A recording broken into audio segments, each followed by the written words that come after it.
एक बार बादशाह के दरबार में सभा चल रही थी और बातों की उलझन में बीरबल फिर विद्वान साबित हुए। अकबर बादशाह ने बीरबल से कहा कि बीरबल, तुम केवल बातों के तीरंदाजी हो, अगर सचमुच तीर चलाना पड़े तो तुम्हें नानी याद आ जाएगी। बीरबल थोड़ा मुस्कराए और बोले, मैं सचमुच का तीरंदाजी हूँ जहाँपना। बीरबल का निशाना गलत हो जाए तो जो चोर को सजा वो बीरबल को भी मंजूर, ऐसा बीरबल ने कहा। इस मसले पर दरबारियों को लगा कि अब की बार बीरबल अपनी बातों में खुद फंस गए। दरबार के सभी मंत्री संतरी भी बीरबल की हर देखना चाहते थे, इसलिए सभी ने एक साथ गुहार लगाकर कहा कि बीरबल को अभी के अभी परखा जाए। सभी मैदान में पहुंचे। बीरबल के हाथ में तीर और कमान सौंप दिया। कुछ दूरी पर स्थित पेड़ को लक्ष्य बनाकर निशाना लगाने को कहा गया। सभी का मानना था कि बुद्धि के तीर चलाने वाले का सचमुच तीर चलाना क्या जाने। बीरबल ने पहला निशाना लगाया, तीर लक्ष्य पर न लगकर आगे निकल गया। बीरबल को पहले से मालूम था कि उनका निशाना चुकेगा, फिर भी बीरबल इस असफलता को स्वीकार करते हुए दूसरे के सर मरना चाहते थे। बीरबल फटाक से चिल्लाकर बोले, ये रही मुल्ला दो प्याजा की तीरंदाजी। मुल्लाजी ठेप गए और बाकी सभी ठेगा लगाकर हंस पड़े। बीरबल ने दूसरा तीर निकाला, यह तीर भी लक्ष्य को पार कर गया। बीरबल फिर चिल्लाकर बोले, यह रही टोडरमल की तीरंदाजी। राजा टोडरमल मुस्कराए और मुछ दबाई और दरबारियों में ठेंगा गूंजा। बीरबल ने तीसरा तीर कमान पर लगाया और संयोग से यह सही जगह पर लगा। इस पर बीरबल ने बड़े रौब से कहा, ये रही बीरबल की तीरंदाजी। इस पर बादशाह अकबर मुस्कराए और बीरबल को उसकी बातों की और तीरंदाजी पर शाबाशी दी। इस तरह बीरबल से जलने वालों को एक बार फिर मुंह की खानी पड़ी। एक दिन अकबर बादशाह ने अपने 9 रत्नों से सवाल किया, सबसे बड़ा साहसी और सबसे बड़ा कायर कौन? दरबारियों ने अपने अपने ढंग से साहसी और कायरों की बात बादशाह के सामने रखी, पर एकमत न होने पर बादशाह को तसल्ली न हुई। अपनी बारी आने पर बीरबल ने कहा, आलम पनाह, मेरे विचार से सबसे बड़ा साहसी और सबसे बड़े कायर के विषय में बल देना ही काफी नहीं, इस बात को साबित करना भी आवश्यक है। बिल्कुल बिल्कुल, मैं आपके सम्मुख कल ही सबसे बड़ा कायर और सबसे बड़ा साहसी पेश करके अपनी बात साबित कर दूंगा। अगले दिन बादशाह और सारे दरबारी उत्सुकता के साथ उन व्यक्तियों को देखने की प्रतीक्षा करने लगे जिन्हें लेकर बीरबल आने वाले थे। बीरबल दरबार में हाजिर हुए तो अपने साथ एक स्त्री लेकर आए। बादशाह ने पूछा, आज तो तुमने सबसे साहसी और सबसे कायर व्यक्तियों को अपने साथ लाने को कहा था। बीरबल, यह एक स्त्री को लेकर क्यों आए हो? आलमपनाह, बीरबल ने झुककर सलाम बजाते हुए कहा, बहुत खोजबीन के बाद मुझे यह स्त्री ही ऐसी मिली जिसमें सबसे बड़े साहसी और सबसे बड़े कायर दोनों के गुण विद्यमान हैं। अगर मैं अपनी बात साबित न कर सकूं या सभी दरबारी संतुष्ट न हो सकें तो जो चाहे सजा दें, मंजूर होगी। बीरबल ने आत्मविश्वास भरे कथन को सुनकर दरबारियों में कानाफूसी होने लगी। तब बीरबल ने कहना शुरू किया, यह स्त्री कुल्टा है, यह विवाहिता है, बावजूद इसके इसने विवाह से पूर्व के प्रेमी से अभी तक प्रेम संबंध बना रखा है। रुककर बीरबल ने बात आगे बढ़ाई, आलमपना, मैंने देखा कि घनघोर वर्षा, कड़कती बिजली और घटाटोप सावन के अंधेरे में आधी रात के समय पर अपने प्रेमी से मिलने के लिए पति से छुपकर जब जाती है तो यह साहस की अनोखी मिसाल बन जाती है। इसे ना तो इस बात का डर रहता है कि रास्ते में नदी नाले आएंगे, पैर के नीचे आकर कोई सर्प डस लेगा, या आधी रात के घने अंधियारे में निकलने पर किसी जंगली हिंसक जानवर की शिकार बन जाएगी। आप विचार कीजिए, यह इसके साहस की पराकाष्ठा है या नहीं? क्या ऐसा साहस कोई और दिखा सकता है? इसके साहस को ही देखकर शायद जान हथेली पर रखकर चलने की कहावत ने जन्म लिया है। वाकई मान गए बीरबल। बादशाह बोले, अब इसके कायर होने का सबूत दो जी आलमपनाह। बीरबल ने कहा, और जब यह अपने पति के साथ सोई होती है तो घर के बर्तनों की जरा सी खटुपटू होने पर ही मारे डर के पति के सीने से लग जाती है। सिहर कर कहती है, लगता है घर में चोर आ गए। इसकी घिघी बंध जाती है, डर के मारे खुद उठ नहीं सकती। पति से कहती है, जाकर देखो क्या बात है। अब आप ही निर्णय करें। चूहे तक से डरकर कंपकपी छोड़ देने वाली इस स्त्री से बढ़कर और कोई कायर हो सकता है। बादशाह जोर से ठहाका मारकर हंसे। सब दरबारी भी हंस पड़े। हर किसी को अपने अपने घर में बैठी अपनी पत्नियों के व्यवहार की याद हो आई थी। एक दिन बादशाह के दरबार में एक उलझा हुआ मुकदमा आया। फरियादी था एक सुनार और मुकदमा था एक बनिए के खिलाफ। सुनार ने बादशाह के सामने फरियाद करते हुए अपनी बात रखते हुए कहा, मेरे मकान में आग लग गई थी, सब कुछ जला जा रहा था। मैं असहाय सा खड़ा देख रहा था। तभी मैंने लोगों से चीखकर कहा, संदूक में लाखों के जेवरात हैं, उसे कोई निकाल लाए। यह बनिया सामने आया। इसने कहा कि मैं अगर जवाहरातों वाला संदूक निकाल लाया तो अपनी मनमर्जी की चीज तुम्हें देकर बाकी मैं रख लूंगा। मैंने हामी भर दी। बनिया धधकती आग में कूदकर जवाहरातों का संदूक निकाल लाया और संदूक में रखे सारे जवाहरात लेकर मुझे खाली संदूक दे रहा है। इंसाफ करें अन्नदाता, यह मेरी जिंदगी भर की कमाई ले लेना चाहता है। कम से कम आधे जवाहरात तो मुझे दे ही। बादशाह और दरबारियों की नजरों में मुकदमा बिल्कुल साफ था। सुनार को इंसाफ मिलने की गुंजाइश नजर न आ रही थी, क्योंकि वह जुबान हारे हुए था। बीरबल ने मामले की नजाकत परखी और बोल पड़े, हुजूर का हुक्म हो तो इस मामले में मैं हस्तक्षेप करते हुए फैसला दे दूं। जरूर जरूर। अकबर खुश होकर बोले, आज हम तुम्हारा इंसाफ देखना चाहते हैं। बीरबल तब बीरबल ने कहा, यूं तो मुकदमा बिल्कुल साफ है, पर मैं एक बात धधकती आग में कूदकर जवाहरातों वाले संदूक को लाने वाले साहसी इंसान से पूछना चाहता हूं कि क्या यही शर्त हुई थी जो फरियादी सुनार ने बताई है। बिल्कुल जनाब, बिल्कुल। और अब यह सुनार मुझसे झगड़ रहा है। बनिया उत्साहित होकर बोला, हो सकता है, मगर शर्त की बात मैं तुम्हारे मुंह से सुनना चाहता हूँ।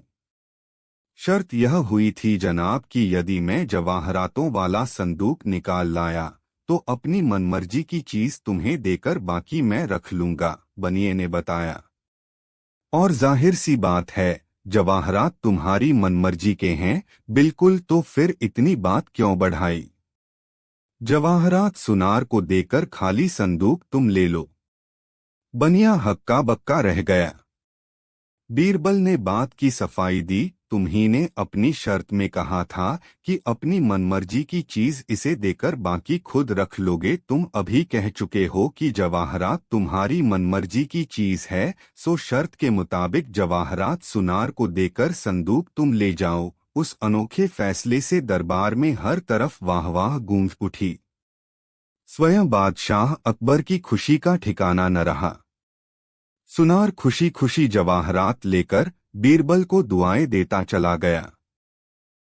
मुगल बादशाह अकबर उदारतावादी थे, इसलिए बादशाह अकबर समय समय पर अपनी प्रजा से मिलने के लिए प्रजा मिलन दरबार लगाया करते थे। दरबार में बादशाह अकबर लोगों से मिलते, उनको सुनते और जिनसे प्रसन्न होते उनको उपहार देते। एक बार इसी प्रकार का दरबार लगाया था। दूर दूर से सभी लोग मिलने आ रहे थे। एक दूर दुराज गांव में महेशदास नाम का आदमी रहता था। महेशदास ने भी मन बनाया कि ये बादशाह लोग किस प्रकार रहते हैं, उनकी जीवन शैली कैसी है। चलो एक बार देख कर आते हैं। यह विचार बनाकर महेशदास निकल पड़े। महेशदास जब महल के बाहर पहुंचे तो देखा कि बहुत सारे लोग बादशाह से मिलने के लिए पंक्ति बनाकर खड़े थे। पहरेदार एक एक करके सभी से एक एक स्वर्ण मुद्रा ले रहा था, लेकिन महेशदास तो खाली हाथ आए थे।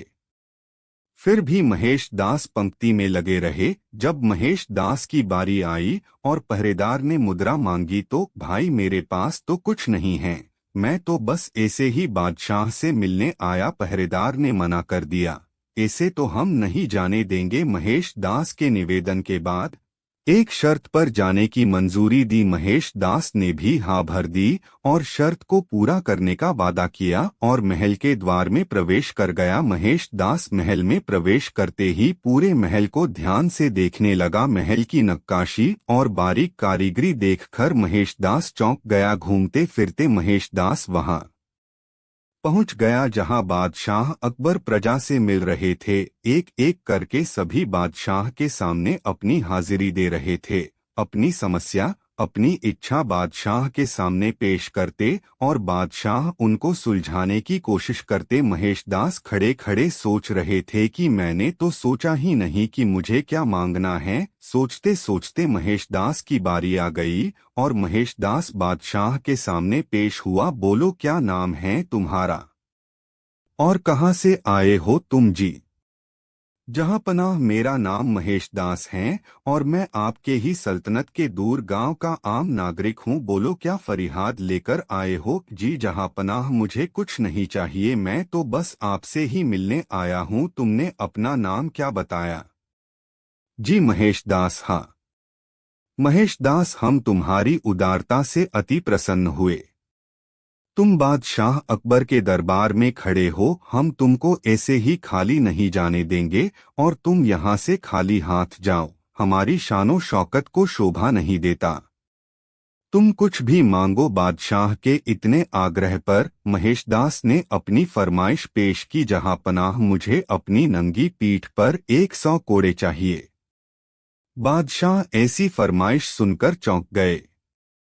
बादशाह ने कारण पूछा तो महेशदास ने कहा, बाहर जो आपका पहरेदार खड़ा है उसके साथ हमारी एक शर्त लगी है कि दरबार से हमको जो कुछ भी मिलेगा उसका आधा हिस्सा उसको देना पड़ेगा। बादशाह ये सुनकर थोड़े बौखला गए और उन्होंने मुंह बनाकर पहरेदार को बुलाने को भेजा। पहरेदार ने बादशाह को झुककर सलाम किया। बादशाह ने व्यंग्य में उससे कहा, हम तुम्हारी पहरेदारी से प्रसन्न हुए, हमने निश्चय किया है महेशदास ने जो भी मांगा उसका 100% तुमको देंगे। पहरेदार खुश हुआ। जी जहांपना, जैसा आप उचित समझे। क्या तुम सुनना नहीं चाहोगे कि इसने फरियाद की? बादशाह अकबर बोले। जी जहांपनाह, जरूर। पहरेदार बोला। इसने महेशदास 100 कौड़े मांगे और हमने इसकी मंजूरी भी दे दी। बादशाह ने गुस्से में आकर सैनिकों से कहा, इसे गिरफ्तार कर लो और इसकी अच्छे से फरियाद पूरी करो। हाँ तो महेशदास, तुम हमको बेहद पसंद आए, क्या तुम हमारी दरबारी में कोई काम करना चाहोगे? मुल्ला दो प्याजा बोले। जहांपनाह, ऐसे कैसे किसी को भी आप दरबारी में रख सकते हैं? मेरा मतलब न कोई जान पहचान न कोई लेना देना। मुल्ला दो प्याजा अपनी जबान को संभालते हुए बोले, मुल्ला तुम भी ठीक ही कहते हो। अच्छा तुम ही बताओ कि इसको कैसे परखा जाए? बादशाह बोले। मुल्ला दो प्याजा सोचकर बोलते हैं, अगर ये यह बता दे कि मेरे दिमाग में क्या चल रहा है तो शायद बात बन जाए। महेशदास, क्या तुम इस प्रश्न का जवाब देना चाहोगे? जी जहांपनाह, जरूर। मुल्ला जी, आपके दिमाग में अभी ये चल रहा है कि बादशाह अच्छे हैं और वो हम सभी का कल्याण करते हैं, हमें बादशाह से कोई शिकायत नहीं है। क्या मुल्ला जी हम सही कह रहे हैं न? मुल्ला जी बनावटी मुस्कान के साथ, जी जहांपनाह, ये बिल्कुल ठीक कह रहा है। क्या मुल्ला, अभी तुम्हें कोई प्रश्न पूछना है क्या?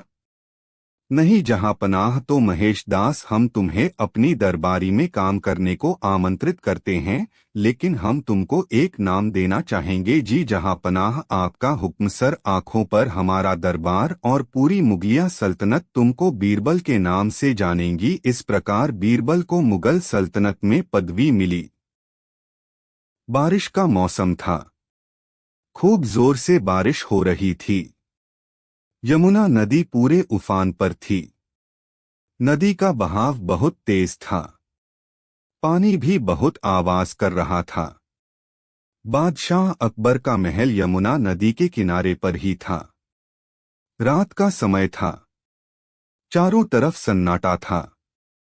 आधी रात का समय था। उस समय पानी की आवाज बेहद डरावनी लग रही थी। बादशाह अकबर सोए हुए थे। अचानक उनकी नींद खुल गई। बादशाह ने दोबारा सोने की बहुत कोशिश की, लेकिन उन्हें नींद नहीं आई। वह करवट बदलते रहे और सोने की कोशिश करते रहे, फिर भी उन्हें नींद नहीं आ रही थी। बादशाह अकबर उठकर अपने कमरे में घूमने लगे। घूमते घूमते खड़े होकर वह खिड़की से बाहर का नजारा देखने लगे। बादशाह अकबर चुपचाप खड़े होकर यमुना नदी का शोर सुन रहे थे। एकाएक उन्हें ऐसा लगा मानो नदी रो रही है। यह देखकर वह विचार करने लगे और मन ही मन सोचने लगे कि नदी क्यों रो रही है। वह इसके बारे में जितना विचार करते उतना ही उसमें उलझ जाते। अंत में वह परेशान होकर पलंग पर लेट गए। अगले दिन बादशाह अकबर समय से पहले ही दरबार में पहुंच गए।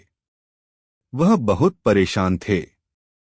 उन्होंने एक एक करके सभी दरबारियों से यह सवाल पूछा, पर किसी भी दरबारी के पास इसका जवाब नहीं था। बादशाह अकबर बहुत परेशान थे। बीरबल के अलावा कोई ऐसा नहीं था जो उनके सवाल का जवाब दे पाता। बीरबल उस समय दरबार में नहीं थे। उन्होंने सैनिकों को भेजकर बीरबल को दरबार में बुलवाया। बीरबल के आते ही बादशाह ने उनसे यही प्रश्न पूछा, बीरबल, नदी किस लिए रोती है? बीरबल ने कहा, बादशाह सलामत। आपके प्रश्न का उत्तर मैं तभी दे सकूंगा जब मैं अपने कानों से नदी का रोना सुन लूंगा। बादशाह ने कहा, ठीक है, नदी का रोना हम तुम्हें रात को ही सुनवा देंगे। रात के समय जब सारा नगर गहरी नींद में सोया हुआ था, बादशाह ने बीरबल को अपने महल में ले जाकर कहा, जाओ, उस खिड़की के पास खड़े होकर नदी के रोने की आवाज सुन लो। जब बीरबल ने नदी से आती हुई पानी की आवाज सुनी तो वह समझ गए कि बादशाह ने इसे ही नदी का रोना समझ लिया है। बादशाह ने बीरबल से अपने प्रश्न का उत्तर मांगा, तो बीरबल ने कहा, बादशाह सलामत। जिस तरह जब कोई लड़की अपने पिता के घर से विदा होकर अपने पति के घर जाती है तो वह अपनों से बिछुड़ने के दुख में रोती है, उसी तरह नदी भी अपने पितारूपी पहाड़ से विदा होकर जब पतिरूपी समुद्र के पास जा रही होती है तो अपने दोस्तों व घर वालों से बिछुड़ने का ख्याल उसके मन में आता है, इसलिए वह रोती है। बीरबल का यह जवाब सुनकर बादशाह अकबर अत्यंत प्रसन्न हुए। मुगल साम्राज्य में एक बार की बात है, सम्राट अकबर और उनके ज्ञानी सलाहकार बीरबल ने सोचा कि क्या उनके राज्य के लोग समान विचार रखते हैं। इसे परीक्षण करने के लिए बीरबल ने एक योजना बनाई। बीरबल ने एक खूबसूरत बहुरंगी तोता पकड़वा और एक पिंजड़े में रखने का आदेश दिया। यह तोता अपने मधुर गीत और जीवंत पर्वकियों के लिए प्रसिद्ध था। उन्होंने अपने सहायकों को कहा कि तोते को अलग अलग राज्य के भिन्न भिन्न हिस्सों में लेकर जाएं और घोषणा करें कि अगले दिन सुबह किसी भी व्यक्ति को तोते के पंखों के रंग के साथ उनके विचार मिलने चाहिए। इस असामान्य आदेश की खबर सब तरफ फैल गई। लोग हैरान और आकर्षित हुए, सोचते रहे कि तोते के पंखों के रंग के साथ अपने विचार कैसे मिलाना है। राज्य भर में इस अद्वितीय चुनौती के बारे में चर्चा हो रही थी और लोगों की अत्यंत उत्सुकता और आशाओं से भरपूर थी।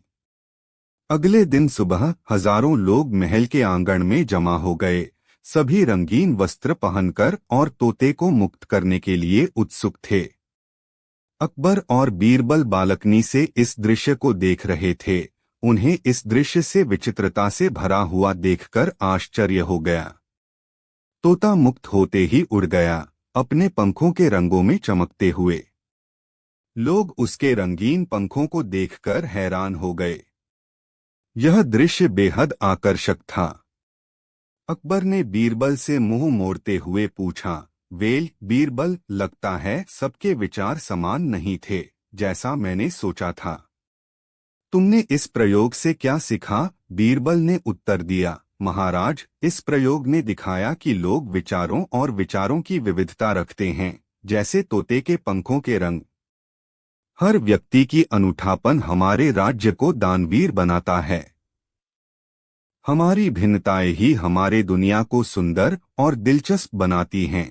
अकबर ने बीरबल के शब्दों की समझ की और समझ गए कि सोच की विविधता को उनके सम्राट ने और भी महत्वपूर्ण मान दिया, उनके विश्वासियों के चुनौतीकारक प्रयोग द्वारा।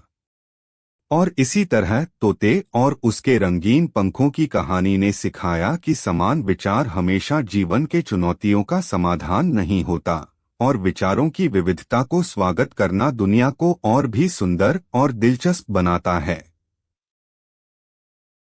एक दिन अपने बादशाह अकबर के दरबार में दो व्यक्ति झगड़ा पत्थर के लिए आते हैं। बदतमीज अकबर ने दोनों से कहा कि तुम दोनों किस बात पर झगड़ा कर रहे हो? पहले ने कहा, एक बिजनेस में हूं और मेरे पास बहुत सारी साड़ी जमीन भी है। लेकिन इस कथित व्यक्ति का दावा है कि वह नौकर है और उसकी पहचान लेकर मैंने उसका व्यापार, बिक्री और जमीन पर कब्जा कर रखा है। दूसरे ने कहा, जहपनाह ये झूठ बोल रही है। वास्तव में मैं अमीर हूं और मेरे पास कई स्मारक स्थल हैं, मेरा व्यापार भी अच्छा है। ये मेरा नौकर है। 5 महीने के लिए व्यापार के पेशेवरों ने मुझे परदेश भेजा और उस दौरान मैंने अपना सारा व्यवसाय और जमीन की देखभाल करने की जिम्मेदारी दी थी। मैंने मेरी साड़ी इसे सप्लाई कर रखने के लिए दी थी। भैया, इसके मन में खोट आ गया और स्टेरी मेरी सारी एग्रीमेंट्स हेराल्ड ली। कृपया आप इसे न्यायसंगत बनाएं। खराब अकबर दोनों की पूरी बात हैरान सोच में पड़ गई। उन्होंने मंदिर में अतिथि व्यवस्था से पूछा, क्या आप में से कोई इस पुजारी को मिलेगा? जो भी इस पुजारी को सेट करेगा उसे इन दुगा में। बीरबल हमेशा की तरह खड़े हो गए और उन्होंने कहा, जी में इस खतरे को एकजुट किया गया है। फिर बीरबल कहावतें पास होती हैं और उन्हें कहते हैं, शायद आपको यह पता नहीं चलेगा कि मैं लोगों के दिमाग में क्या चल रहा है। इसलिए चाह कर भी तुम दोनों सच्चे छुपे नहीं हो सकते। गलत के लिए अच्छा यही है कि तुम मुझे सच क्या है वो बताओ दो। लेकिन ये दोनों ऐसे कोई लालची नहीं थे। दोनों में से कोई कुछ भी नहीं बोला। बीरबल ने कहा, तुम दोनों मुझे सच नहीं बताते हो। ठीक है, अब में ही पता चल गया। ऐसा करो, तुम दोनों अपने पेट के बल जमीन पर चलो। अपनी आंखें बंद करके दिमाग में क्या चल रहा है ये पढ़े। बाद में मैं आपको बताता हूं कि आप दोनों में से सच्चा कौन है और बताओ कौन है। दोनों अपने पेट के बल जमीन पर लेट जाते हैं। बीरबल ने अपनी आंखें बंद करके कुछ देर के लिए ध्यान का स्वांग किया है। फिर बीरबल ने ईसाई एक सैनिक से कहा, जाओ और नौकर का गला काट दो। अब सैनिकों को समाज में नहीं आ रहा था किसका गला काटे। इसका मतलब यह नहीं पता कि कौन नौकर है। बुरा बीरबल का आदेश था, इसलिए वो तलवारें हाथ में लेकर दोनों पक्षों की तरफ बढ़ गए। जैसे ही वो उनके करीबी तलवार लेकर पहुंचा कि पहली पर्सनैलिटी उठान और बादशाह के दोस्तों पर शेयर की गई। वो शख्स बदनाम से माफी मांगते हुए बोला, मैंने इस आदमी की दुकान खरीदी है, मैं मालिक नहीं नौकर हूँ। ऐसे ही बीरबल ने अपनी अक्लमंदी से कहा कि कौन मालिक है और कौन नौकर है इसका पता चला। बादशाह अकबर ने बीरबल को मुआवजा दिया। एक दिन दरबार के कामकाजों से निवृत्त हो बादशाह अकबर बीरबल के साथ गपशप कर रहे थे। उसी दौरान उनमें एक अधर महल निर्मित करने की इच्छा जागृत हुई। इस अभिप्राय से प्रेरित होकर वे बोले, बीरबल क्या तुम मेरे लिए एक अधर महल बनवा सकते हो? बनवाना तुम्हारा काम है और खर्चा करना मेरा। बीरबल ने सोच विचार कर उत्तर दिया, जहांपना थोड़ा ठहर कर महल बनवाने का कार्य आरंभ करूंगा। इस कार्य के लिए कुछ मुख्य सामानों का संग्रह करना पड़ेगा। अकबर राजी हो गए। फिर बीरबल ने दूसरी बात छेड़ दी और अकबर का दिमाग दूसरे विषय में उलझाकर घर लौट आया। दूसरे दिन उसने बहेलियों को धन देकर जंगल से तोतों को पकड़ लाने का आदेश दिया। आदेश का पालन करते हुए बहेलिये उसी दिन सैकड़ों तोते पकड़ लाए। बीरबल ने चुनकर कुछ तोतों को खरीद लिया और उनके प्रशिक्षण का कार्य अपनी पुत्री को सौंपकर दरबार के नित्य प्रतिदिन के कार्य में संलग्न हो गया। कुछ ही दिनों में बीरबल की पुत्री ने तोतों को प्रशिक्षित कर दिया। जब बीरबल ने उनकी परीक्षा ली तो वे उसकी मर्जी के मुताबिक निकले। फिर क्या था, वह तोतों को लेकर दरबार चला गया। वहां उन्हें दीवाने कास में बंद कर वह सीधा अकबर के पास गया। दीवाने कास में वे पिंजड़े से बाहर निकालकर छोड़ दिए गए थे। सारे दरवाजे बंद थे। प्रशिक्षण अनुसार सभी तोते भीतर ही भीतर राग अलाप रहे थे। इधर बीरबल अकबर के पास पहुंचकर बोला, जहांपना अधर महल का कार्य प्रारंभ करवा दिया गया है। इस समय उनमें बहुत से मिस्त्री वहां काम कर रहे हैं, आप चलकर मुआयना कर लें। अकबर महल का मुआयना करने बीरबल के साथ हो लिए। बीरबल ने दीवाने कास के पास पहुंचकर उसका दरवाजा खुलवा दिया। दरवाजा खुलते ही तोते उड़ते हुए बोलने लगे, ईंट लाओ, चूना लाओ, दरवाजा लाओ, चौखट तैयार करो, दीवार बनाओ। तोतों ने खूब शोर मचाया। बीरबल अकबर से बोला, जहांपना अधर महल तैयार हो रहा है, उसमें मिस्त्री और बढ़ई लोग लगे हुए हैं। समस्त सामग्री एकत्रित हो जाने पर महल का निर्माण हो जाएगा। बीरबल की बुद्धिमानी देख अकबर खुश हो गए और उसे पुरस्कृत किया। जब से बादशाह अकबर को बीरबल की मृत्यु का समाचार मिला था, तब से उसके विछोह के कारण बड़ा दलगीर रहता और बराबर उसका शोक मनाया करता था। अकबर की उदासी मिटाने के लिए लोगों ने बड़ी बड़ी तरकीबें निकाली, पर दिल की लगन बुरी होती है। जब उपायों से कार्य सिद्धि न हुई तो करबारियों ने अष्टकौशल कर एक नई युक्ति सोच निकाली और कितने नागरिकों से कानों कान कहलाया कि अभी बीरबल जीवित है। जब इस हवा से भी बादशाह को संतोष नहीं हुआ तो दूर दूर के शहरों तथा देहातों से नकली बीरबल के जीवित रहने का समाचार आने लगा। लोग कहते थे कि वह लड़ाई से बचकर एक दूसरे शहर में छिप कर बैठा है। एक बार ऐसी घटना घटी कि किसी मनुष्य ने अपने को बीरबल कहकर घोषित किया, परंतु उसका अकबर से साक्षात न हो सका। वह आते आते बीच मार्ग स्वर्गवासी हो गया। बादशाह का मंतव्य पूरा नहीं हुआ। जीवन पर्यंत उसे अपने प्रिय मंत्री बीरबल से फिर साक्षात न हो सका। एक गांव सीढ़ी था। उसमें इस घटना के 2-3 वर्ष बाद एक द्विजाति कुलोद्भव ने अपने को बीरबल कहकर घोषित किया और लोगों में इस बात का खूब प्रचार किया कि मैं ही बीरबल हूँ। जब पठानों का युद्ध छिड़ा था तो मैं लड़ाई में आहत होकर एक महात्मा की कृपा से जीता जागता निकल आया। महात्मा ने मेरी बड़ी शुश्रूषा की। जब मैं एकदम चंगा हो गया तो उस साधु से आज्ञा लेकर इस गांव में आ बसा। उस आदमी की सूरत भी बीरबल से बहुत कुछ मिलती जुलती थी। उसने बीरबल के जीवन काल की सारी बातें भली भांति स्मरण कर ली थीं। जिस कारण बीरबल संबंधी प्रश्न उपस्थित होने पर वह उसका उचित उत्तर देता था। इस तरह वह नकली बीरबल असली बनने का प्रयास करने लगा। कितने ही लोगों को धोखा हो गया। वे उसे असली बीरबल समझकर अकबर के पास पहुंचाने आए, परंतु वह नकली बीरबल रास्ते में ही स्वर्गवासी हो गया। बादशाह उसकी प्रतीक्षा करता रहा। ऐसी और भी कितनी अफवाहें अकबर के कान तक पहुंची, परंतु जब उनकी जांच कराई गई तो सारी बातें झूठी निकली। उसके गुप्तचर सच्ची खबर नहीं देते थे, जिससे कालांतर में उनका भेद खुल गया। अकबर दूतों के ऐसे विश्वासघात करने पर आग बबूला हो गया और उनको कठिन दंड दिया। एक दिन बादशाह अकबर को अपने दरबारियों में से एक मुल्ला दोप्याजा से परिहास करने की सूझी। उन्होंने पूछा, मंत्री जी, आपको मुल्ला दोप्याजा क्यों कहा जाता है? क्या आप बचपने में दो प्याज खा जाया करते थे? दरबारी हंसने लगे। मुल्ला दोप्याजा बगले झांकने लगे। उन्होंने सोचा कि बादशाह के प्रश्न का यदि संतोषजनक उत्तर न दिया गया तो और भी किरकिरी होगी।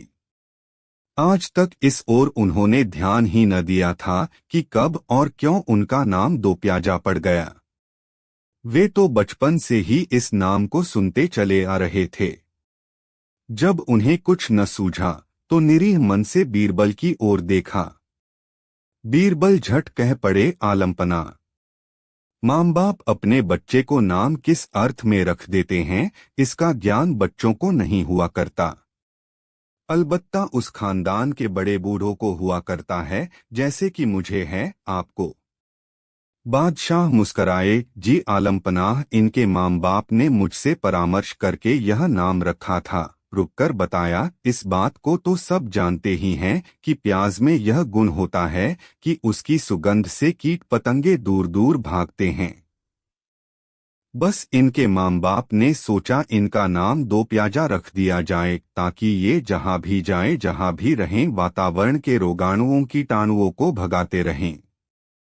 इस प्रकार मानव कल्याण भावना से इनका नाम दोप्याजा रखा गया। इस नाम के प्रताप से यह इस लोक के लोगों का कल्याण करके परलोक सुधार रहे हैं।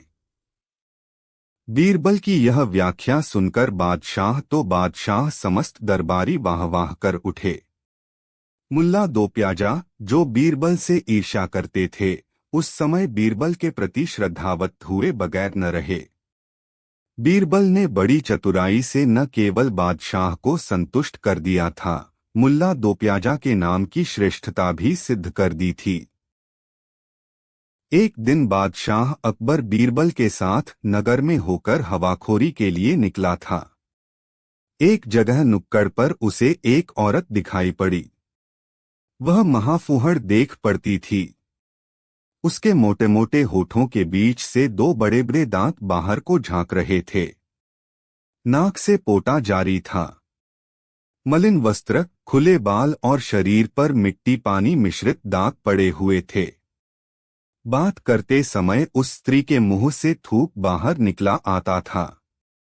कहाँ तक कहें, वह सर्वांग फूहड़ थी। राजा की तो बात ही अलग है। उसके हाथ के स्पर्श किए फल तक भी किसी रंग का खाने को जी नहीं चाहता था। वह स्त्री गर्भिणी थी। यह देखकर बादशाह अकबर को बड़ा आश्चर्य हुआ और वे बीरबल से बोले, बीरबल, जरा कामदेव का प्रबल प्रभाव तो देखो।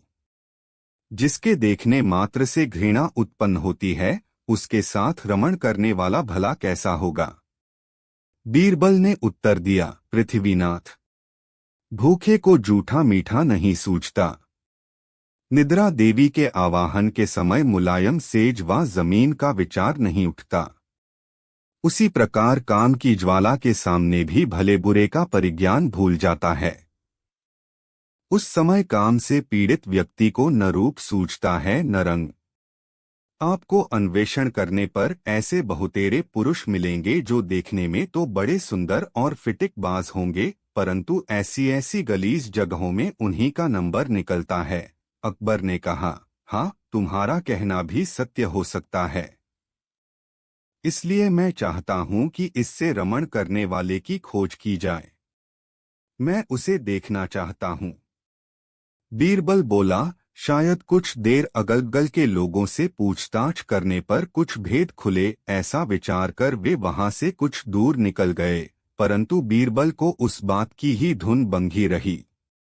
उसका दिमाग बराबर उसी स्त्री की तरफ लगा हुआ था। थोड़ी देर बाद एक ऐसी घटना घटी कि एक कामी पुरुष उसके बगल से होकर निकला और उस स्त्री से कुछ संकेत द्वारा कहकर आप आगे निकल गया। वह देखने में किसी उच्च कुल का जान पड़ता था, परंतु स्वभाव से लंपट प्रकट होता था। बीरबल ने उसे बादशाह को दिखाकर कहा, पृथ्वीनाथ, यही पुरुष उस स्त्री का यार जान पड़ता है। बादशाह अकबर को बीरबल की बातों से आश्चर्य हुआ और वे बोले, इस पर कैसे विश्वास किया जाए। बीरबल ने उत्तर दिया, उसकी तरफ कुछ देर तक ध्यानपूर्वक देखने से आपको स्वयं सिद्ध हो जाएगा। बादशाह ने बीरबल के कहने का अनुसरण किया। वे अनजानों की तरह उसकी दृष्टि बचाकर बराबर उसी तरफ देखते रहे। कुछ कालोपरांत वह लंपट फिर घूम कर आया और अंगुली के संकेत से उसे कुछ कहकर आप अग्रसर हुआ। वह स्त्री भी उसके पीछे चली। कुछ देर के बाद वे दोनों एक गली में मुड़कर इनकी आंखों से ओझल हो गए। यह देखकर बादशाह अकबर का भ्रम मिट गया और उन्हें उस व्यक्ति का लंपट होना निश्चित हो गया, परंतु फिर भी उधर ही दृष्टि अड़ाए रहे। अब ये दोनों आगे बढ़े। बादशाह को बीरबल को परख पर बड़ा आश्चर्य हो रहा था, इसलिए बीरबल को छेड़कर बोले, बीरबल, तुम्हारी परख तो बड़ी सच्ची निकली, परंतु यह तो बताओ कि पहले तुमने उसको कैसे पहचाना था। बीरबल बोला, पृथ्वीनाथ, यह सब आंखों की खूबियां हैं। हम लोग नगर में निकलते हैं तो बराबर रास्ते में आने जाने वालों की चाल ढाल का निरीक्षण किया करते हैं, जिससे आंखों को मनुष्यों से मिलकर व दूर से देखकर उनके आचरण समझ लेने की शक्ति प्राप्त हो गई है। बहुत देर से बराबर उस लंपट की हरकतों को देख रहा था। पहले जब वह आया तो उसके हाथ पर केवल खैनी थी। चूने की तलाश में अगल बगल की दीवालों को देखता जा रहा था। देवात एक संडास पर ताजा चूना लगाया गया था। उसने झट अंगुलियों से चूना पोंछकर खैनी बनाकर खा लिया। अब आप ही बतलावे कि जो संडास का चूना खैनी में मिलाकर खाने में नहीं हिचकता, उसके लिए यह काम करना कौन सा आश्चर्य है। उसी समय मुझे विदित हो गया कि यह व्यक्ति व्यसनों का सच्चा गुलाम है। अकबर को बीरबल की ऐसी गुप्त पहचान से बड़ी प्रसन्नता हुई और उसने घर आकर बीरबल को एक जोड़ी दुशाला पारितोषिक दिया।